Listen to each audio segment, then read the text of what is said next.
2 പൗരത്വം. ഭാഗം 1 ഇന്ത്യൻ യൂണിയനും ഭൂപ്രദേശങ്ങളും. ഭാഗം 2 പൗരത്വം. 5 മുതൽ 11 വരെയുള്ള ആർട്ടിക്കിൾസ് ആണ് പൗരത്വത്തിൽ വരുന്നത്. 5 മുതൽ 11 വരെയുള്ള ആർട്ടിക്കിൾസ്. അപ്പോൾ 1 മുതൽ 4 വരെയുള്ള ആർട്ടിക്കിൾസ് എവിടെയാണ്? 1 മുതൽ 4 വരെയുള്ള ഭാഗം 1 ഇന്ത്യൻ യൂണിയനും ഭൂപ്രദേശവും. ഭാഗം 2 പൗരത്വം. അവിടെ 5 മുതൽ 11 വരെയുള്ള ആർട്ടിക്കിൾസ് ആണ് വരുന്നത്. ഇന്ത്യൻ ഭരണഘടന വിഭാവനം ചെയ്യുന്ന പൗരത്വം ഏക പൗരത്വമാണ്. സിംഗിൾ സിറ്റിസൺഷിപ്പ് ആണ് ഇന്ത്യൻ ഭരണഘടന വിഭാവനം ചെയ്യുന്ന പൗരത്വം. ഏക പൗരത്വം എന്ന ആശയം ഇന്ത്യ കടം കൊണ്ടിരിക്കുന്നത് ബ്രിട്ടനിൽ നിന്നാണ്. ഏക പൗരത്വം എന്ന ആശയം ഇന്ത്യ കടം കൊണ്ടിരിക്കുന്നത് എവിടെ നിന്നാണ്? ബ്രിട്ടനിൽ നിന്നാണ്. അപ്പം ഇന്ത്യൻ ഭരണഘടന വിഭാവനം ചെയ്യുന്ന പൗരത്വം ഏക പൗരത്വം. ഈ ഒരു ആശയം ഇന്ത്യ കടം കൊണ്ടിരിക്കുന്നത് ബ്രിട്ടനിൽ നിന്നാണ്. പൗരത്വത്തെ കുറിച്ച് ഇന്ത്യൻ പാർലമെന്റ് നിയമം പാസാക്കിയ വർഷം 1955. പൗരത്വത്തെ കുറിച്ച് ഇന്ത്യൻ പാർലമെന്റ് നിയമം പാസാക്കിയ വർഷം ഏതാണ്? 1955 ആണ്. അപ്പൊ ആർക്കാണ് പൗരത്വത്തെ കുറിച്ച് നിയമം നിർമ്മിക്കാൻ അധികാരമുള്ളത്? ഏതൊരു നിയമം നിർമ്മിക്കാൻ അധികാരമുള്ളത് ഇന്ത്യൻ പാർലമെന്റിനാണ്.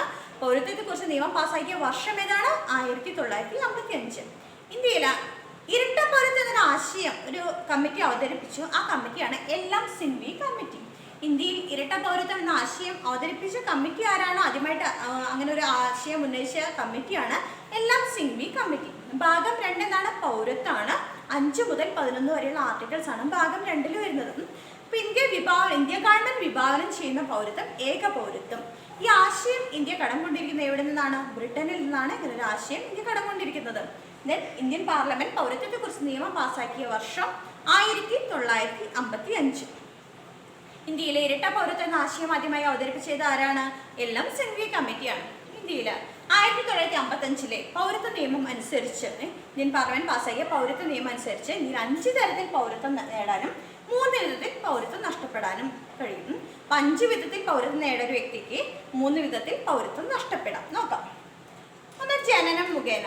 ജന്മസിദ്ധമായിട്ടുള്ള അവകാശം പൗരത്വം എല്ലാവർക്കും അറിയാം. ജന്മസിദ്ധമായ പൗരത്വം. എന്നിട്ട് രജിസ്ട്രേഷൻ. ഇപ്പോൾ ഇന്ത്യൻ സിറ്റിസനെ മാരി ചെയ്യുന്നത് വഴി, ഒരു ഫോറിൻ സിറ്റിസൺ മാരി ചെയ്യുന്നത് വഴി രജിസ്ട്രേഷൻ മുഖേന കിട്ടുന്ന ഒരു പൗരത്വം. പിന്തുടർച്ച. ഇപ്പൊ ഒരു കുട്ടി ജനിക്കുന്ന സമയത്ത് ആ കുട്ടിയുടെ ഫാദർ ഇപ്പൊ ഇന്ത്യയിലാണെങ്കിൽ, ഇന്ത്യൻ സിറ്റിസൺ ആണെങ്കിൽ, അപ്പോൾ ആ കുട്ടിക്ക് അങ്ങനെ പിന്തുടർച്ച വഴി കിട്ടുന്ന ആ പൗരത്വമാണ് വരുന്നത്. ഇവിടെ പറയുന്നത് പിന്തുടർച്ച എന്ന് പറയുന്നത്. ചിരകാല വാസം മുഖേന. ഇപ്പോൾ 5 വർഷത്തിന് മേലേക്ക് താമസിച്ചു കഴിഞ്ഞാൽ ഇവിടെ പൗരത്വം നൽകാം. ചിരകാല വാസം മുഖേന. പ്രാദേശിക സംയോജനം മൂലം. പ്രാദേശിക സംയോജനം മൂലം 2 പ്രദേശങ്ങളെ കൂട്ടിയോജിപ്പിക്കുന്നത് മൂലം അങ്ങനെ ഇന്ത്യൻ പൗരത്വത്തിന് കിട്ടും. ഒന്ന്, ജനനം, രജിസ്ട്രേഷൻ, പിന്തുടർച്ച, ചിരകാലവാസം, പ്രാദേശിക സംയോജനം. ഇങ്ങനെ 5 തരത്തിലാണ് പൗരത്വം നേടാവുന്നത്. 5 തരത്തിൽ പൗരത്വം നേടാം. 3 തരത്തിൽ നഷ്ടപ്പെടാം. ഇന്ത്യൻ പൗരത്വം 3 തരത്തിൽ നഷ്ടപ്പെടാം. ഒന്ന്, പരിത്യാഗം. അതായത് മറ്റൊരു രാജ്യത്തിൻ്റെ പൗരത്വം നമുക്ക് കിട്ടിക്കഴിഞ്ഞു കഴിഞ്ഞാൽ നമുക്ക് ഓട്ടോമാറ്റിക്കലി എഴുതി കൊടുക്കാം, നമുക്ക് ഇന്ത്യൻ പൗരത്വം വേണ്ട, കാരണം ഇവിടെ ഇരട്ട പൗരത്വം അനുവദിക്കില്ല. നിർത്തൽ ചെയ്യൽ. ഒരു വ്യക്തി മറ്റൊരു രാജ്യത്തിൻ്റെ പൗരത്വം ഉണ്ടെന്ന് കണ്ടു കഴിഞ്ഞാൽ അത് നമുക്ക് നിർത്തൽ ചെയ്യാം. ഇനിയിപ്പോൾ തെറ്റായ മാർഗങ്ങളിലൂടെ ഇന്ത്യൻ പൗരത്വം ഒരാൾ നേടിയിട്ടുണ്ടെന്ന് മനസ്സിലാക്കി കഴിഞ്ഞാൽ പൗരത്വ അപഹരണം. പൗരത്വ അപഹരണം എന്നാണ് വരുന്നത്. അപ്പോൾ പൗരത്വ അപഹരണം, അതങ്ങനെ നമുക്ക് ആ വ്യക്തിയുടെ പൗരത്വം നിർത്തൽ ചെയ്യാം. അപ്പോൾ അങ്ങനെയാണ് പൗരത്വം ക്യാൻസൽ ചെയ്യാം. അപ്പോൾ പരിത്യാഗം, നിർത്തൽ ചെയ്യൽ, പൗരത്വ അപഹരണം. ഇങ്ങനെ 3 തരത്തിലാണ് നഷ്ടപ്പെടാവുന്നത്. ചോദിച്ചിട്ടുള്ളതാണ്. അതിൻ്റെ വഴികളല്ല കൂടുതലും ചോദിക്കുക. എത്ര തരത്തിൽ നേടാം, എത്ര തരത്തിൽ നഷ്ടപ്പെടാം. എന്നാലും അറിഞ്ഞിരിക്കണം. പരിത്യാഗം, നിർത്തൽ ചെയ്യൽ, പൗരത്വ അപഹരണം. ഇവിടെ ഇങ്ങനെയാണ് 5 തരത്തിൽ നേടാം. ജനനം, രജിസ്ട്രേഷൻ, പിന്തുടർച്ച, ചിരകാലവാസം, പ്രാദേശിക സംയോജനം. അപ്പോൾ പാർട്ട് 2 പൗരത്വം. 5 മുതൽ 11 വരെയുള്ള ഭാഗമാണ് പൗരത്വത്തിൽ വരുന്നത്. ദെൻ ഏക പൗരത്വം എന്ന ആശയമാണ് ഇന്ത്യൻ ഗവൺമെന്റ് വിഭാവനം ചെയ്തിരിക്കുന്നത്. ഏക പൗരത്വം എന്ന ആശയം ഇന്ത്യ കടം കൊണ്ടിരിക്കുന്നത് ബ്രിട്ടനിൽ നിന്നാണ്. 1955 ഈ പാർലമെന്റ് പാസാക്കിയ പൗരത്വ നിയമം അനുസരിച്ചിട്ട് 5 തരത്തിൽ പൗരത്വം നേടാം, 3 തരത്തിൽ നഷ്ടപ്പെടാം. ഇതിൽ ഇരട്ട പൗരത്വം എന്ന ആശയം ആദ്യമായിട്ട് ഉന്നയിച്ച വ്യക്തി ആരാണ്? എൽ.എം. സിൻവി കമ്മിറ്റിയാണ്. 5 തരത്തിൽ നേടാവുന്നത് എങ്ങനെയാണ്? ജനനം, പിന്തുടർച്ച, ചിരകാലവാസം, രജിസ്ട്രേഷൻ, പ്രാദേശിക സംയോജനം. 3 തരത്തിൽ നഷ്ടപ്പെടാവുന്നത് പരിത്യാഗം, നിർത്തൽ ചെയ്യൽ, പൗരത്വ അപഹരണം. ഇങ്ങനെ 3 തരത്തിൽ നഷ്ടപ്പെടാം. നമുക്കിനി പൗരത്വത്തെ കുറിച്ചുള്ള അടുത്ത പോയിന്റുകൾ നോക്കാം.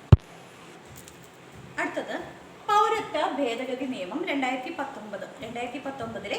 പൗരത്വ ഭേദഗതി നിയമം. ഇത് പ്രകാരം പാകിസ്ഥാൻ, ബംഗ്ലാദേശ്, അഫ്ഗാനിസ്ഥാൻ എന്നീ രാജ്യങ്ങളിലെ മതന്യൂനപക്ഷങ്ങളായ ഹിന്ദുക്കൾ, സിഖുകാർ, ബുദ്ധമതക്കാർ, ജൈനമതക്കാർ, പാഴ്സികൾ, ക്രിസ്ത്യാനികൾ തുടങ്ങിയ അനധികൃത കുടിയേറ്റക്കാർക്ക് ഇന്ത്യയിൽ പൗരത്വം നേടുന്നത് എളുപ്പമാക്കാനായിട്ട് 1955 പൗരത്വ നിയമം ഭേദഗതി ചെയ്തു. അതാണ് പൗരത്വ ഭേദഗതി നിയമം 2019. എന്താണ്?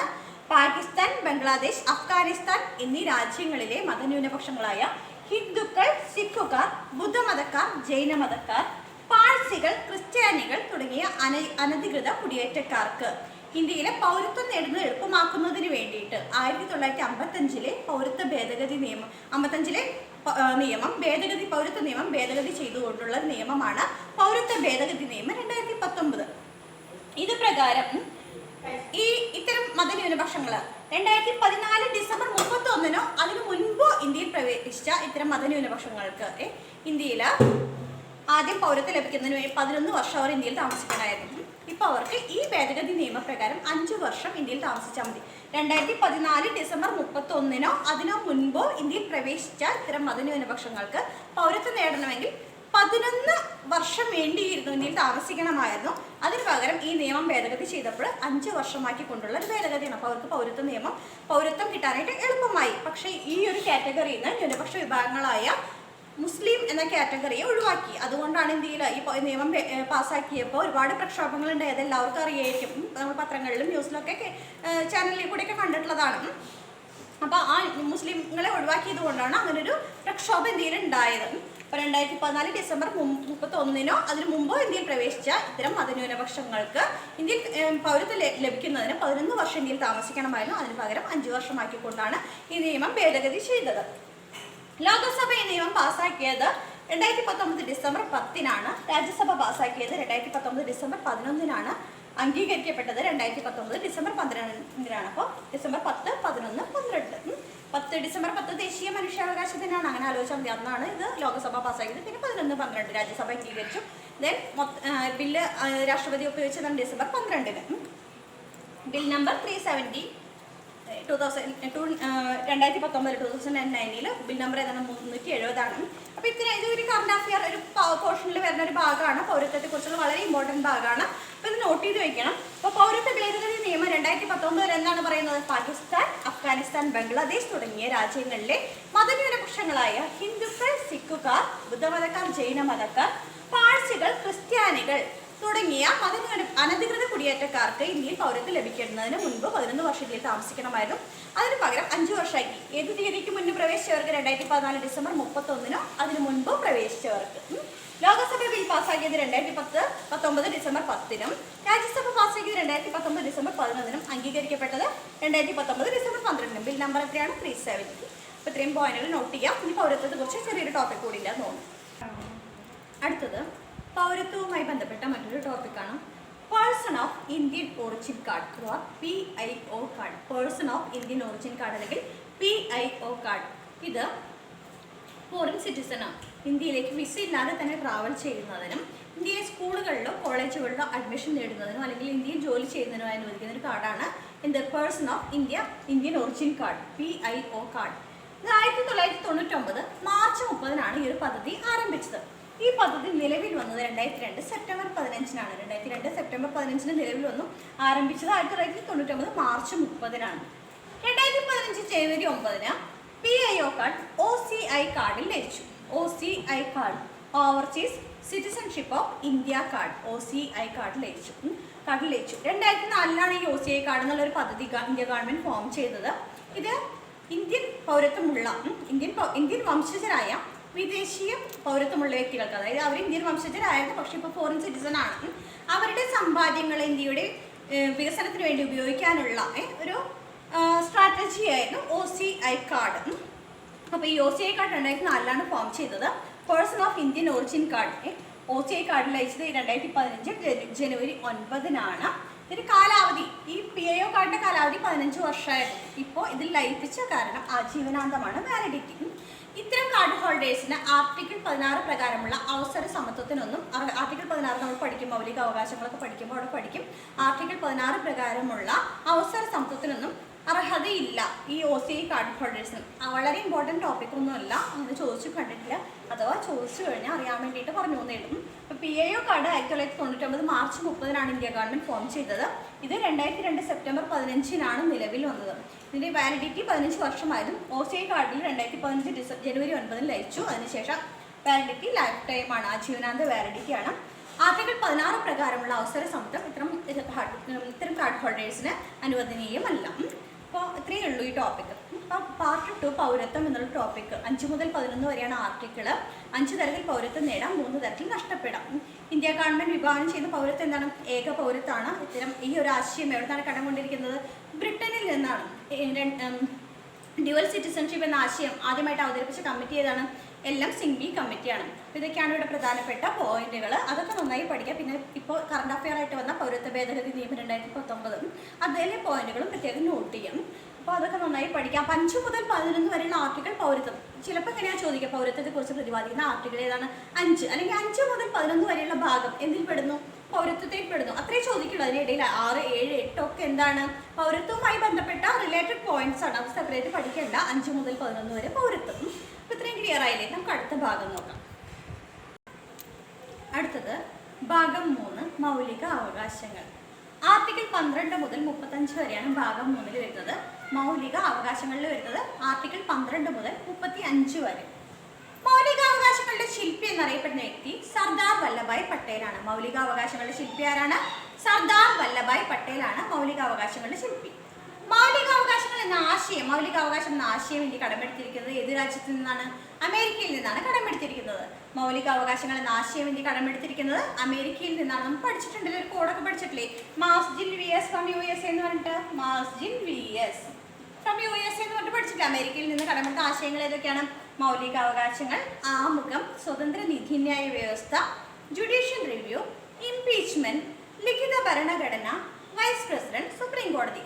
മൗലികാവകാശങ്ങൾ, ആമുഖം, സ്വതന്ത്ര നീതിന്യായ വ്യവസ്ഥ, ജുഡീഷ്യൽ റിവ്യൂ, ഇംപീച്ച്മെന്റ്, ലിഖിത ഭരണഘടന, വൈസ് പ്രസിഡന്റ്, സുപ്രീം കോടതി.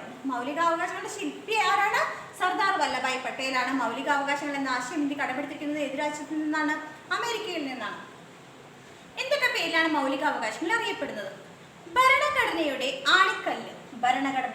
ആണിക്കല്ല്. ഇന്ത്യയുടെ മാഗ്ന കാർട്ട.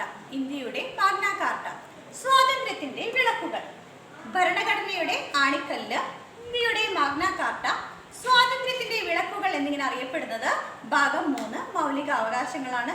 ശില്പി സർദാർ വല്ലഭായ് പട്ടേൽ. ഈ ആശയം കടമെടുത്തിരിക്കുന്നത് അമേരിക്കയിൽ നിന്ന്. മൗലികാവകാശങ്ങളുടെ സംരക്ഷകൻ എന്നറിയപ്പെടുന്നത് സുപ്രീം കോടതിയാണ്. മൗലികാവകാശങ്ങളുടെ സംരക്ഷകൻ ആരാണ്? സുപ്രീം കോടതിയാണ് മൗലികാവകാശങ്ങളുടെ സംരക്ഷകൻ എന്നറിയപ്പെടുന്നത്. ദെൻ അടിയന്തരാവസ്ഥ പ്രഖ്യാപിക്കുമ്പോൾ ഏതൊക്കെ മൗലികാവകാശങ്ങളാണ് റദ്ദ് ചെയ്യപ്പെടാത്തത്? ഓൾറെഡി പഠിച്ചിട്ടുള്ളതാണ്. ആർട്ടിക്കിൾ 20, 21 പ്രകാരമുള്ള മൗലികാവകാശം റദ്ദ് ചെയ്യപ്പെടുന്നില്ല.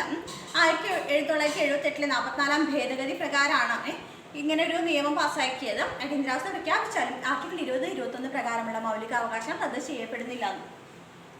ആർട്ടിക്കിൾ 19 പ്രകാരമുള്ള മൗലികാവകാശങ്ങൾ വിദേശ ആധിപത്യമോ യുദ്ധമോ മൂലമുള്ള അടിയന്തരാവസ്ഥയാണെങ്കിൽ മാത്രം റദ്ദ് ചെയ്യപ്പെടും. അല്ല ഇന്റേണൽ എമർജൻസി, ഇന്ത്യക്ക് ഉള്ളിലുള്ള കാര്യങ്ങൾ തന്നെ, സായുധ കലാപം അല്ലെങ്കിൽ ആഭ്യന്തര കലാപം, സായുധ വിപ്ലവം എന്നീ കാരണങ്ങളാൽ ഉള്ള അടിയന്തരാവസ്ഥയാണെങ്കിൽ ആർട്ടിക്കിൾ 19 റദ്ദ് ചെയ്യപ്പെടുന്നില്ല. അതല്ല വൈദേശിക ആധിപത്യമോ യുദ്ധമോ മൂലമുള്ള അടിയന്തരാവസ്ഥയാണെങ്കിൽ ആർട്ടിക്കിൾ 19 റദ്ദ് ചെയ്യപ്പെടും. അപ്പോൾ ആർട്ടിക്കിൾ 20, 21 ഏത് തരം അടിയന്തരാവസ്ഥയും റദ്ദ് ചെയ്യപ്പെടുന്നില്ല. 19 എക്സ്റ്റേണൽ എമർജൻസി ആണെങ്കിൽ റദ്ദ് ചെയ്യപ്പെടും, ഇന്റേണൽ എമർജൻസി ആണെങ്കിൽ റദ്ദ് ചെയ്യപ്പെടുന്നില്ല. മൗലികാവകാശങ്ങളെ കുറിച്ച് പ്രമേയം പാസാക്കിയ INC സമ്മേളനമാണ് 1931 കറാച്ചി സെഷൻ. മൗലികാവകാശങ്ങളെ കുറിച്ച് പ്രമേയം പാസാക്കിയ INC സമ്മേളനമാണ് 1931 കറാച്ചി സെഷൻ. ഈ കറാച്ചി സെഷന്റെ പ്രസിഡന്റ് സർദാർ വല്ലഭായ് പട്ടേൽ തന്നെയാണ്. കറാച്ചി സെഷന്റെ പ്രസിഡന്റ് ആരായിരുന്നു? സർദാർ വല്ലഭായ് പട്ടേൽ. മൗലികാവകാശങ്ങളെ കുറിച്ചുള്ള പ്രമേയം എഴുതി തയ്യാറാക്കിയത് നെഹ്റുവാണ്. പ്രമേയം പാസാക്കിയ സമ്മേളനത്തിൽ അധ്യക്ഷൻ ആരായിരുന്നു? സർദാർ വല്ലഭായ് പട്ടേലാണ്. ഇമ്പോർട്ടൻ്റ് ആണ് കേട്ടോ. മൗലികാവകാശങ്ങളെ കുറിച്ച് പ്രമേയം പാസാക്കിയ INC സമ്മേളനം എന്നാണ് 1931 കറാച്ചി സെഷൻ. അതിന്റെ പ്രസിഡന്റ് ആരായിരുന്നു? സർദാർ വല്ലഭായ് പട്ടേൽ. പ്രമേയം എഴുതി തയ്യാറാക്കിയത് നെഹ്റു.